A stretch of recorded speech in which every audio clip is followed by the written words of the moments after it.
என் நெஞ்சில் குடியிருக்கும்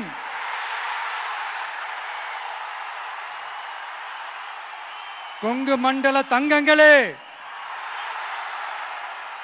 திருப்பூர் பகுதி மக்களே, உங்கள் அனைவருக்கும் என்னுடைய வணக்கம்.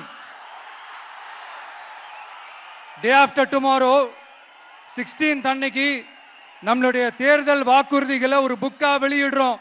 அதுக்கு முன்னாடி இங்க சில பாயிண்ட்ஸை மட்டும் உங்களுக்கு படிச்சுட்டு போயிடுறேன். அதை மட்டும் கொஞ்சம் கவனமா கேளுங்க ப்ளீஸ்.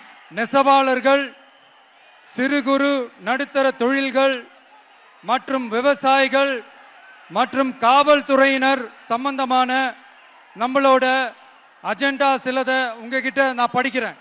ஒன்று, நெசவாளர்களின் தயாரிப்புகளை நேரடியாக சர்வதேச சந்தைகளில் விற்பனை செய்வதற்காக அரசுக்கு சொந்தமான ஒரு உலகளாவிய இ-காமர்ஸ் பிராண்ட் உருவாக்கப்படும்.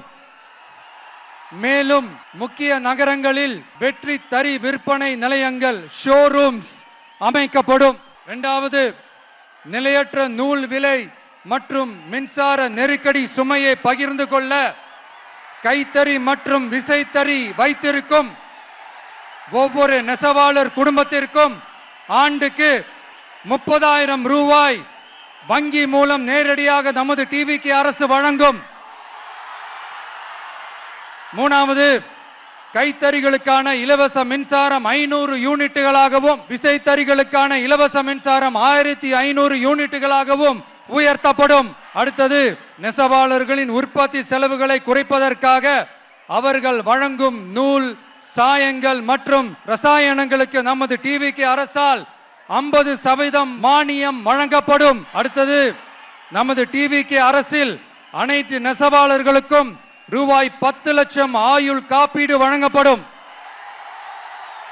மேலும் நெசவாளர்களின் முதியோர் ஓய்வூதியம் மாதம் 3000 ரூபாயாக உயர்த்தப்படும்.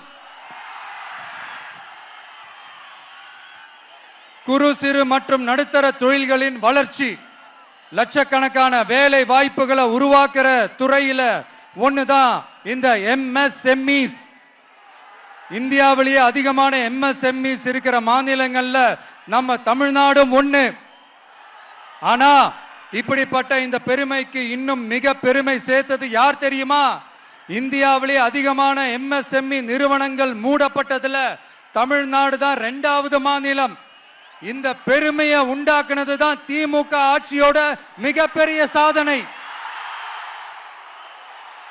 இப்போ இந்த குறு சிறு மற்றும் நடுத்தர தொழில்களோட வளர்ச்சிக்காக நம்ம டிவிக்கு அரசு என்னெல்லாம் செய்யும்னு கொஞ்சம் பார்க்கலாம். முதல்ல, நெருக்கடியில் உள்ள குறு சிறு மற்றும் நடுத்தர நிறுவனங்களுக்கு உதவுவதற்காக ரூபாய் 15,000 கோடி ஸ்டேட் கிரெடிட் கேரண்டி ஃபண்ட் உருவாக்கப்படும். இரண்டாவது, குறு சிறு மற்றும் நடுத்தர நிறுவனங்கள் மூடப்படுவதற்கான மிகப்பெரிய காரணங்களில் ஒன்று 400% மேல உயர்ந்துள்ள பீக் ஹவர்ஸ் மின் கட்டணம். இது குறிப்பாக ஜவுளி துறையில் உள்ள குறு சிறு மற்றும் நடுத்தர நிறுவனங்களை பாதித்துள்ளது. டிவிகே குறு சிறு மற்றும் நடுத்தர நிறுவனங்களுக்கான MSMEs இந்த பீக் ஹவர்ஸ் மின் கட்டணத்தை நமது டிவிகே அரசு நிறுத்தி வைக்கும். விரிவான ஆய்வுக்கு பிறகே மின் கட்டணத்தை முறைப்படுத்தும். மேலும் குறு சிறு மற்றும் நடுத்தர நிறுவனங்கள் அடுத்து வரும் 5 ஆண்டுகளுக்கு 100% மின்சார வரி விலக்கை பெறும். அடுத்தது, குறு சிறு மற்றும் நடுத்தர நிறுவனங்கள் உலகளவில் போட்டி போடுவதை உறுதி செய்வதற்காக அவற்றை நவீனமயமாக்க ஒரு யூனிட்டுக்கு ரூபாய் 50 லட்சம் வரை என்ற அளவில் 35% நேரடி மூலதன மானியத்தை நமது டிவிக்கு அரசு வழங்கும். அடுத்து, நம்ம எல்லாருக்கும் சோறு போடுற நம்ம தெய்வங்களான விவசாயிகளுக்கான அஜெண்டா கொஞ்சம் படிப்போமா? 5 ஏக்கருக்கு குறைவான நிலம் உள்ள விவசாயிகளுக்கு வேளாண் கூட்டுறவு சங்கங்களில் வாங்கிய பயிர்க்கடன் முழுமையாக தள்ளுபடி செய்யப்படும். 5 ஏக்கருக்கு மேல் உள்ள விவசாயிகளுக்கு 50% தள்ளுபடி செய்யப்படும். அடுத்தது, குறைந்தபட்ச ஆதரவு விலைக்கு MSP சட்டப்பூர்வ உத்தரவாதம் வழங்கப்படும். நெல்லுக்கு ஒரு குவிண்டாலுக்கு 3500 ரூபாயும், கரும்புக்கு டன் ஒன்றுக்கு 4500 ரூபாயும் வழங்கப்படும். உழவர்களின் தோழன் திட்டத்தின்படி குத்தகை விவசாயிகள் மற்றும் விவசாய தொழிலாளர்களுக்கு ஒரு குடும்பத்திற்கு ஆண்டுக்கு ரூபாய் 10,000 அவர்களின் நேரடி முதலீட்டு ஆதரவு தொகையாக வழங்கப்படும். 100% பயிர் காப்பீட்டு திட்டத்தின்படி பயிர் பாதுகாப்பு உறுதி செய்யப்படும். கடைசியாக நமது அரசு ஊழியர்களின் நலனுக்காக பழைய ஓய்வூதிய திட்டம் மீண்டும் வழங்குவது குறித்து நமது டிவிகே அரசு கனிவுடன் பரிசீலித்து மதிப்பீடு செய்யும்.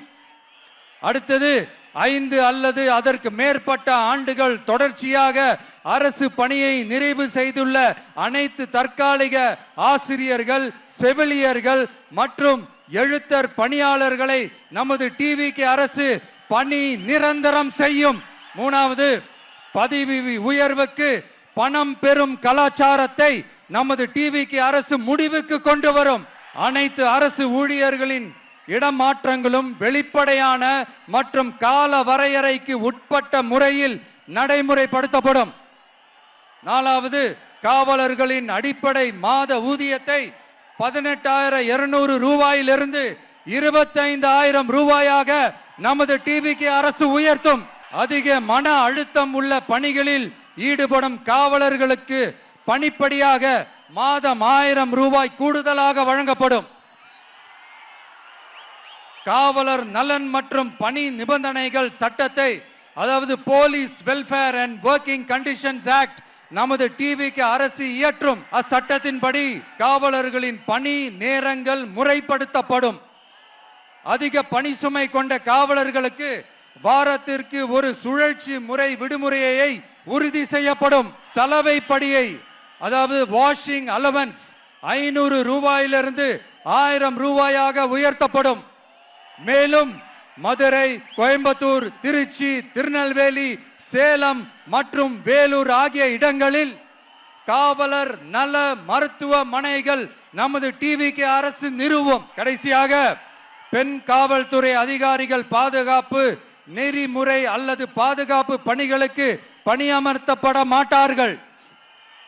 பெண் காவல்துறை பணியாளர்களுக்கென தனி ஓய்வறைகளும் நடமாடும் டாய்லெட் யூனிட்டுகளும் அமைக்கப்படும்.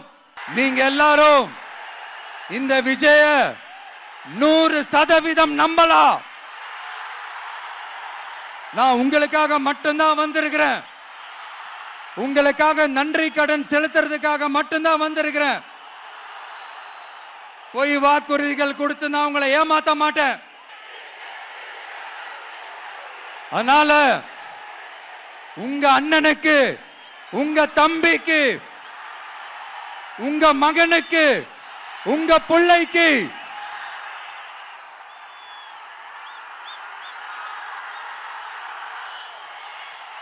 ஒரே ஒரு வாய்ப்பு கொடுங்க. தயவு செஞ்சு விசில் சின்னத்துக்கு ஓட்டு போடுங்க. இது ஒரு விசில் புரட்சி தேர்தலா இருக்கணும். கான்பிடென்டா இருங்க. நல்லதே நடக்கும். வெற்றி நிச்சயம், வெற்றி நிச்சயம், வெற்றி நிச்சயம்.